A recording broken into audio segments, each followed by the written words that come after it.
Bront Workington.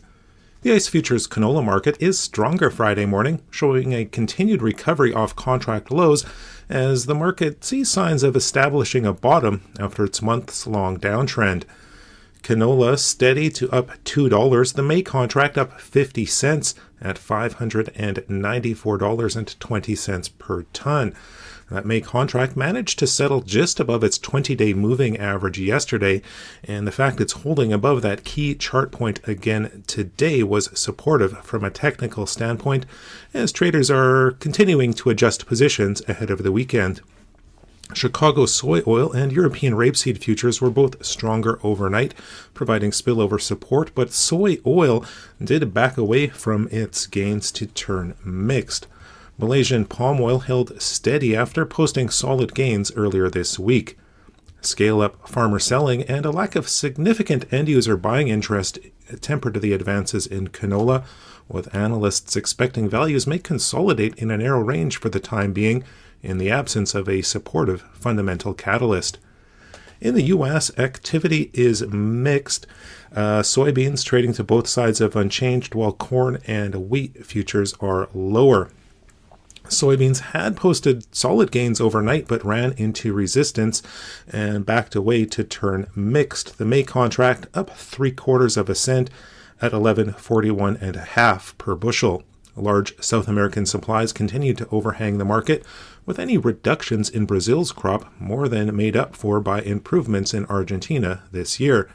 However, crop conditions in Argentina did dip slightly over the past week, losing 1 point in the good to excellent category, now at 30%. Corn, it is lower, down 6 cents in the May contract at $4.23 per bushel. Yesterday's solid export sales did remain supportive, tempering the declines, with U.S. corn business running well ahead of last year's pace. Monthly U.S. ethanol data will be released later today, with expectations for increased corn usage. Wheat futures are lower across the board, with declines in European and Black Sea wheat accounting for some spillover selling in the U.S. markets. Minneapolis spring wheat down 12 cents in the May contract at $6.46 per bushel. Kansas City down 21 cents in May at $5.65 per bushel. And Chicago soft wheat down 16 cents in the May contract at $5.60 per bushel. Relatively favorable conditions for the U.S. winter wheat crop contributed to the declines. And that's a look at the ICE futures and U.S. markets for Friday, March 1st.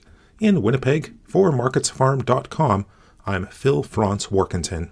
When you live where we do, a snowblower is a must. And Butler Farm Equipment has a great lineup to check out, including MK Martin 3-point snowblowers and blades, Farm King skid steer hydraulic snowblowers, 3-point snowblowers and blades, plus HLA attachments including snow buckets, snow pushes, snow wings, salt and sand spreaders, and blades. Butler Farm Equipment, decades of delivering great service in the Peace Country. To learn more, see them on Facebook or at butlerfarmequipment.ca.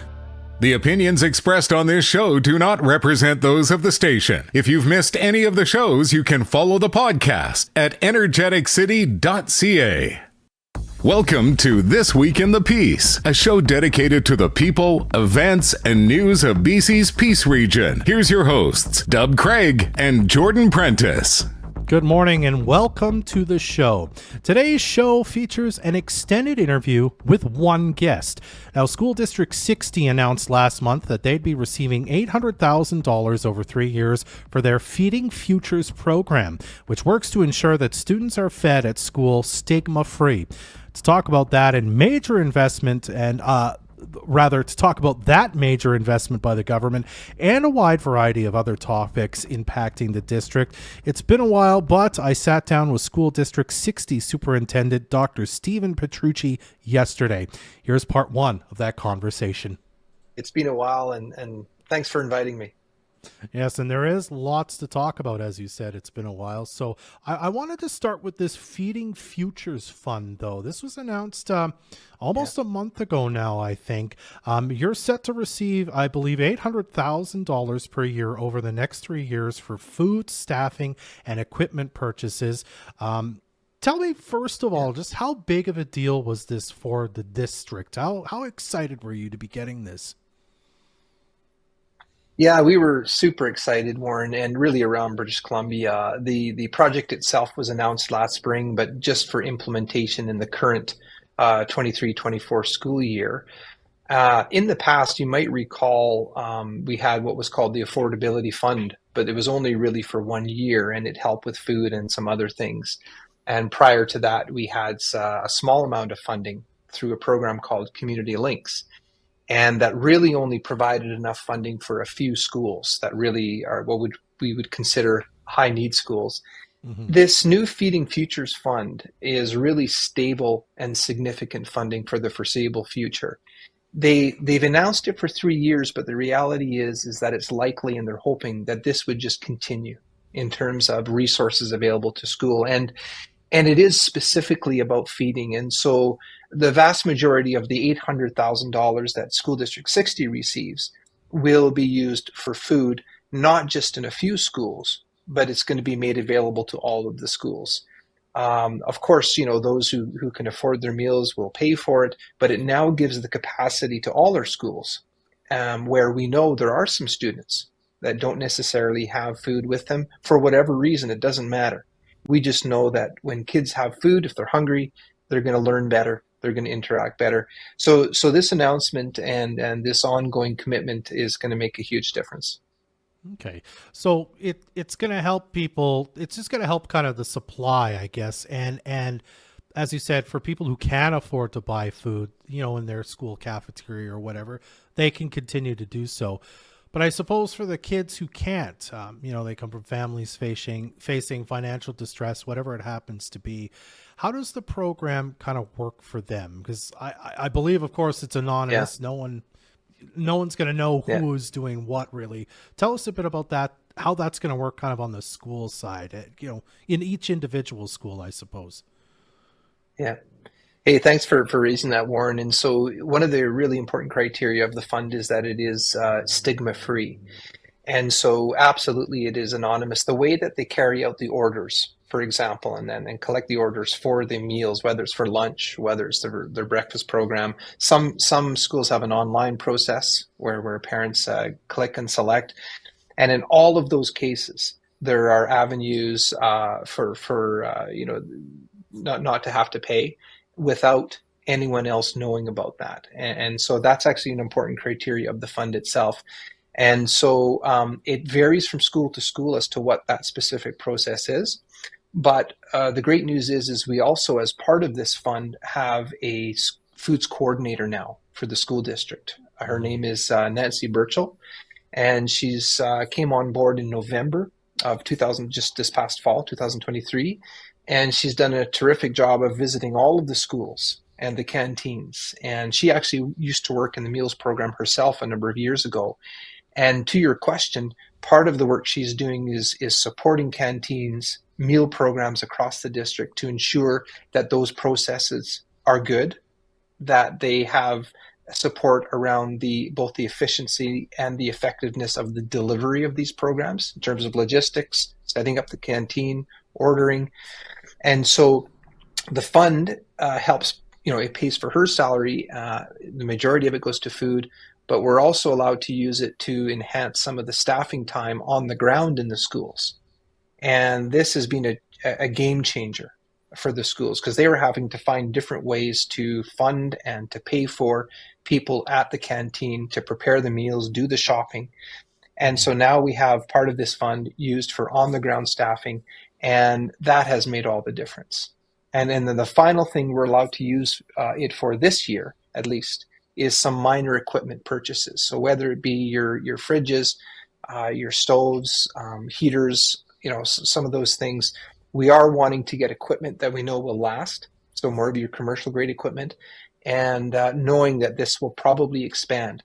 And to be clear, whether the child comes to school without food, it doesn't really matter to us what the reason is, whether they weren't able to afford it or whether or not it was a long bus ride and they got there, they'd already eaten their lunch. It doesn't matter.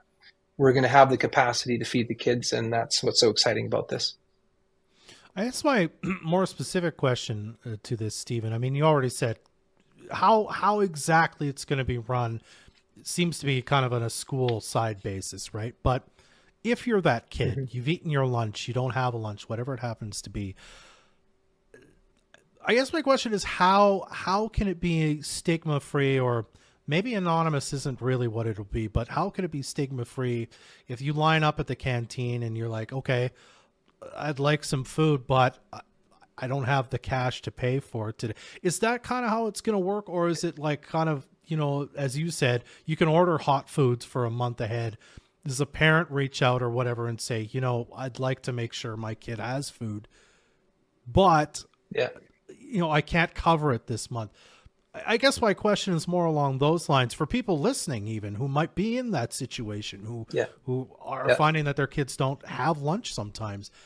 Do you know kind of how that's going to work, or is there an expectation even from a district level to schools saying we need to make sure that kids can have access to this, but that everyone doesn't know that they're accessing it, as you say, stigma free? Can you speak to that kind of at all? Absolutely, and thanks for raising it. I mean, I think we could even do a follow-up of even having one of the school principals on the show and talking through some of those specific logistics. But what I do know is that if anyone's out there listening and is wondering about this, would like to make use of it more, connect with your school, because what the schools know their families quite well. They know over time, for example, which students are needing that extra support, and they have already a plan in place about them. They're showing up at the counter for lunch. They already know. They have the food ready for them, and there's going to be no discussion about I can't pay for this at that time.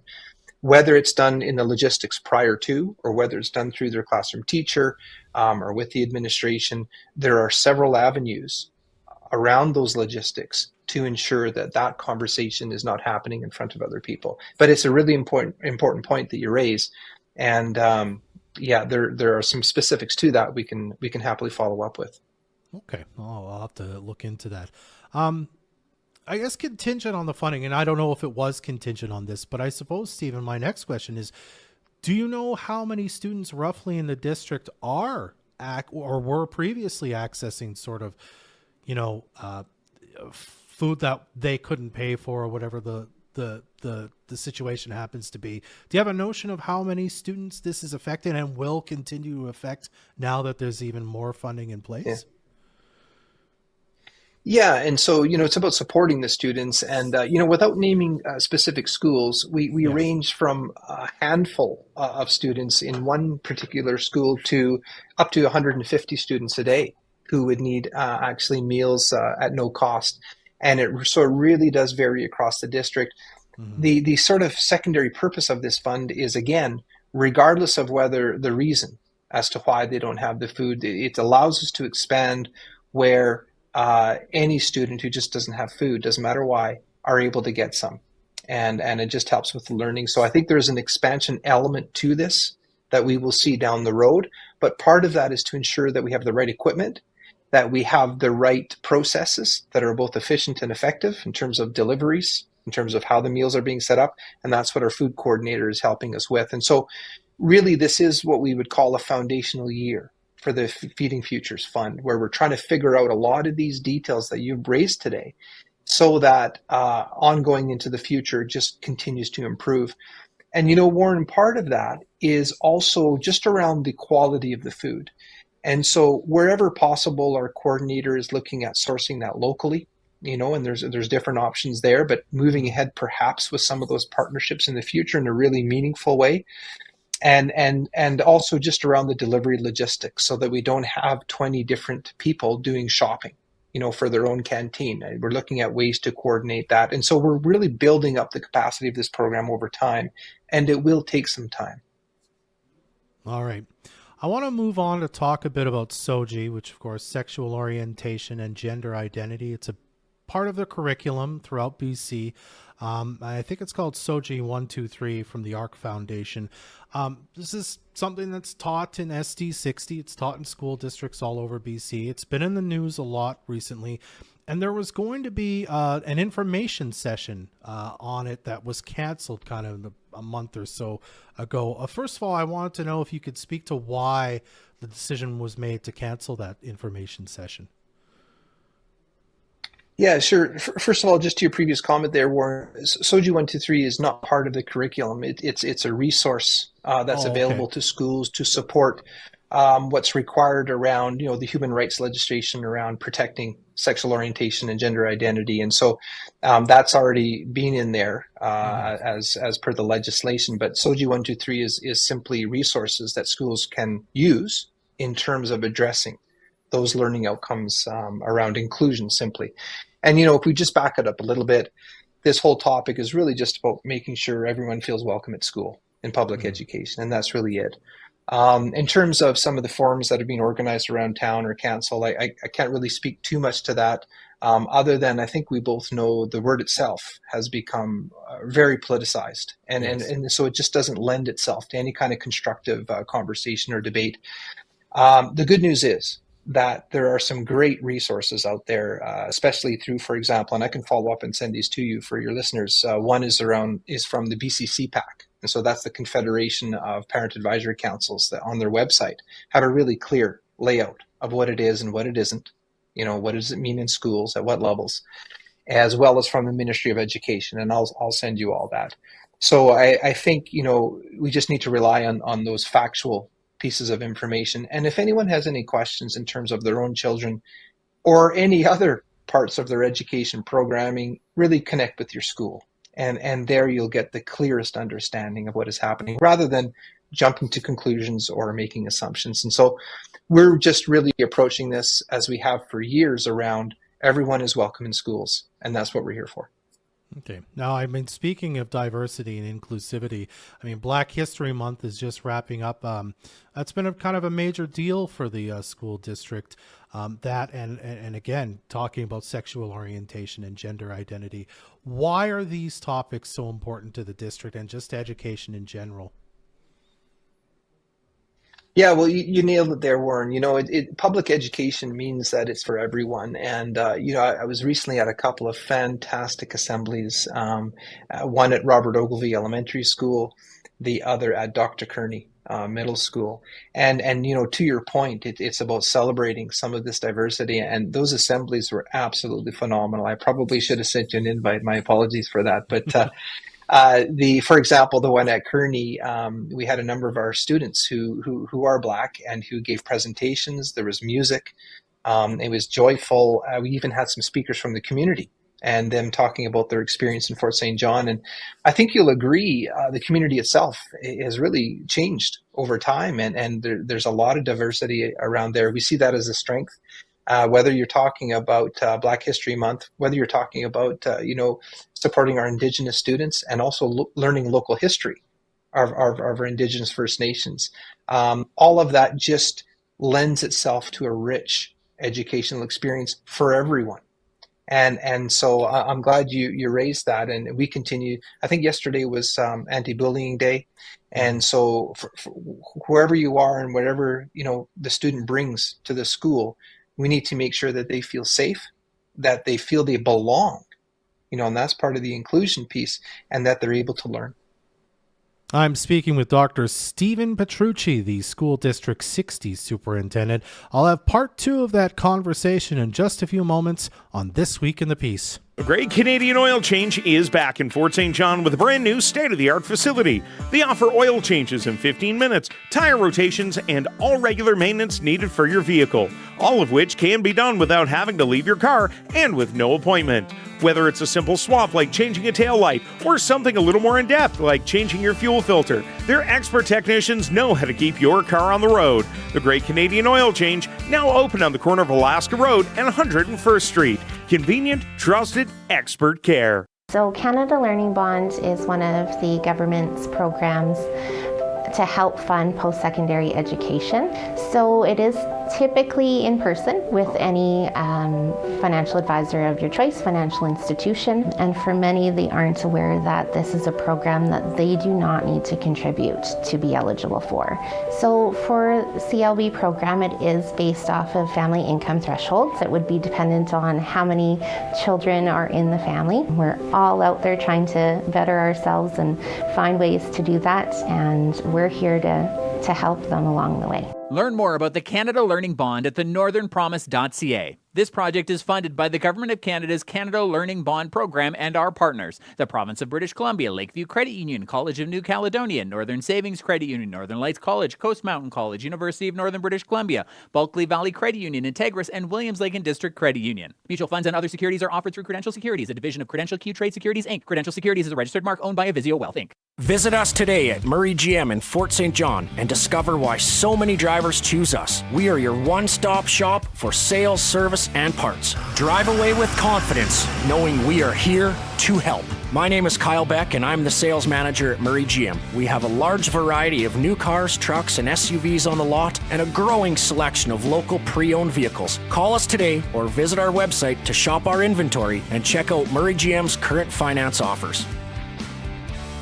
Take command of 100.1 Moose FM with the Bone and Biscuit All Request Ride Home every weekday at 5 p.m. Call or text the Fort City Chrysler line at 250-787-2222 to make your request for something new. Baby, I swear I can feel it in the air.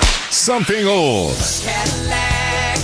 Cadillac, long and dark, shining black. Or something in between. I'll be the princess, it's a love story, baby, just say yes. Plus, by making a song request, you automatically qualify for the chance to snag the weekly prize of $50 at Fort St. John's newest pet supply store in the Gateway Plaza. Experience the Bone and Biscuit All Request Ride Home, where your music takes the driver's seat, exclusively on 100.1 Moose FM.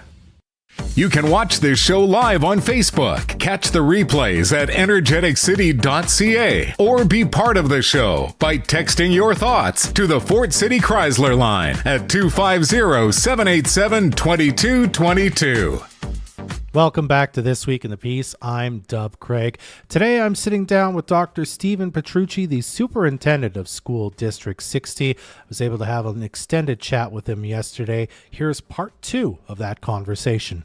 We talked about that major funding announcement for the Feeding Futures Fund, but I also wanted to talk about some upgrades and some funding that's been doled out for some help at schools in School District 60.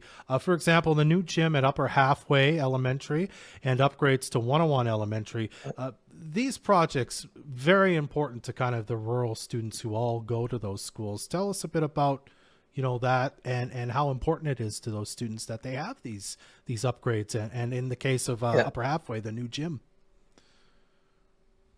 Yeah, it's the new gym is spectacular. It's a really big size, good sized middle school gym there, Warren. And as you point out, in the rural areas, it's actually part of the community, and the community is going to make use of that, and it's very important. The school itself did not have any kind of recreation space. There was no gym at Upper Halfway previously, and they had to kind of walk a ways to get to what you might call a bit of a community center, but it was really very small. Mm-hmm. And so not only is it new, it's a first out there in the Upper Halfway and in the Halfway School community.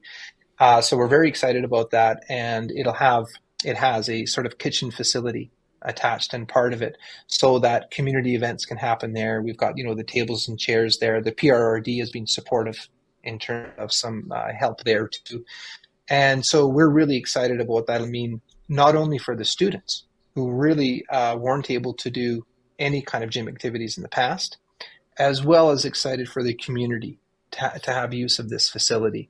And so I think that'll be fantastic. It's open now, it's being used, and we're just in the process of equipping it with everything that it needs to be a fully operational gym. And 101 is even more than just some upgrades. It's going to be a brand new school, which is fantastic. Yeah. And now the only difference there, Warren, is that we're keeping the gym portion only. So the gym will be maintained, and then the new school will be built on the other side of it. So the old school will eventually be destroyed because it's seen its best days probably a while ago now. And we're excited about the potential there. A very supportive community in 101. We've seen our enrollment increase there over time. We've really committed to that community to try and offer programming from kindergarten to grade 9 now In some cases, grade 10, they're doing some online things there, which is very creative for a middle school program. So all of this is pointing to what we hope is some robust in a community that we know has lots of students in that area. And we'd like to continue to see that grow. They will see a new school on par with some of the designs and the features and the quality that we've seen around BC and in Fort St. John as well. And so this will be a very exciting project. Now, I can't ask about upgrades and new kind of buildings and whatnot without talking a bit about Fort St. John. I mean, we all know, we've heard the capacity sort of, it seems like it's time for some new things in Fort St. John. Just in general, where are we kind of in that regard? I think, and it's been a while, but I was reading about how this is sort of in a strategic plan to sort of keep advocating or planning for it. But even like a new high school or expansion to the high school, for example, where kind of are we in that process, I guess, and if it's kind of one of the things you do in convincing the ministry that we need more space for students in Fort St. John?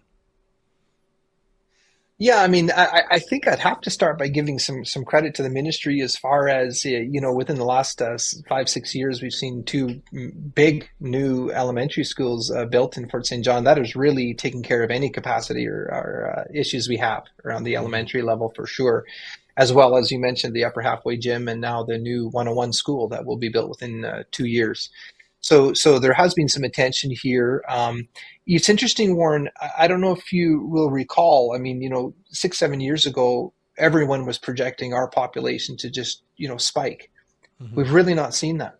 We've actually seen our demographics stabilize in terms of student enrollment and population and even within the community. And that's not a bad thing. It's just that these early days projections of a massive increase in population in Fort St. John have simply not been realized. Mm-hmm. And so I'm glad you asked the question, because some of it are myths in a sense, where our priority right now in our capital plan, the board's capital plan, is for additions to Dr. Kearney and Burt Bowes. Mm-hmm. We see our best value and need is to add more common space and some classrooms to each of those facilities.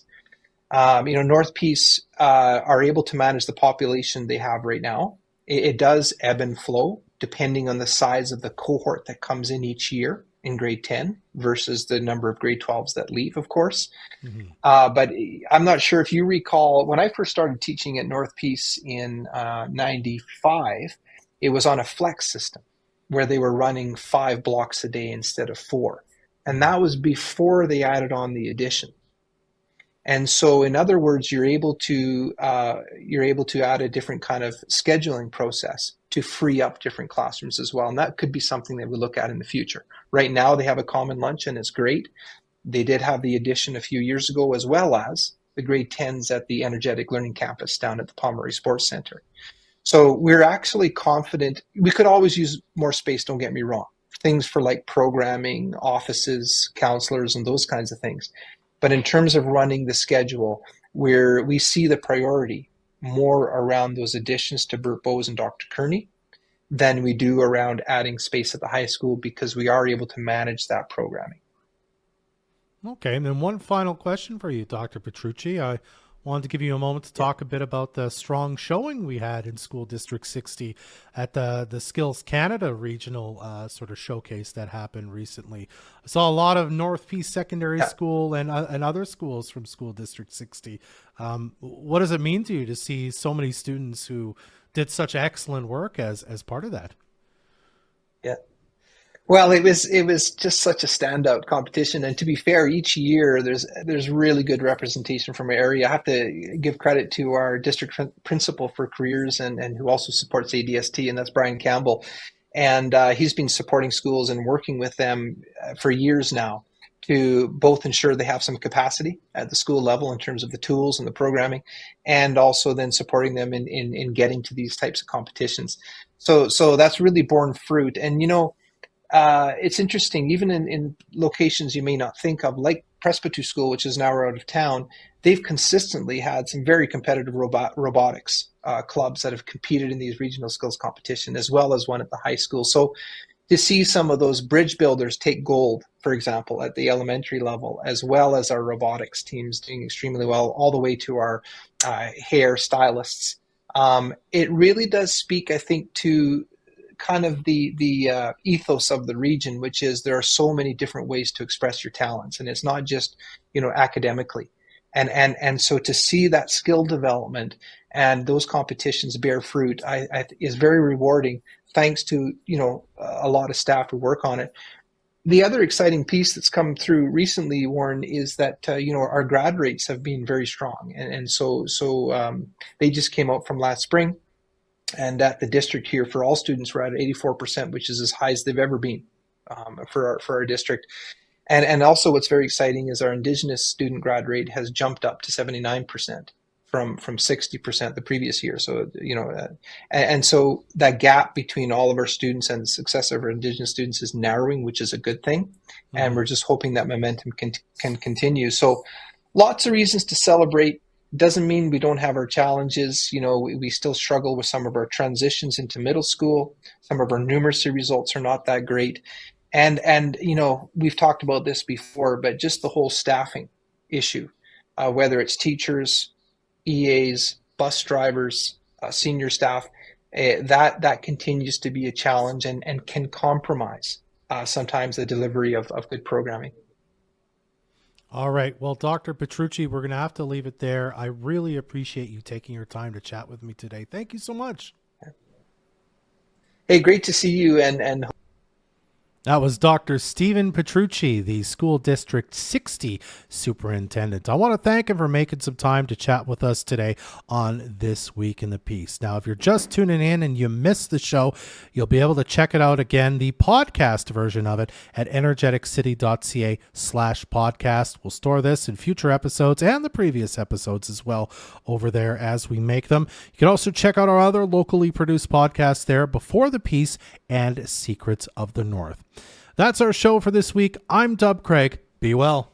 The Foster's Peace Country Classic Agri Show is set to begin a 3-day run starting March 7th. The New Horizon Co-op Breakfast will kick things off Thursday morning. Exhibitors will be in and outside the TAR Center from 10 to 5 Thursday and Friday, and 10 to 4 on Saturday. All 3 days feature the Peace Crafts and Creations Show, the BARTA 50-50 with proceeds going to STAR.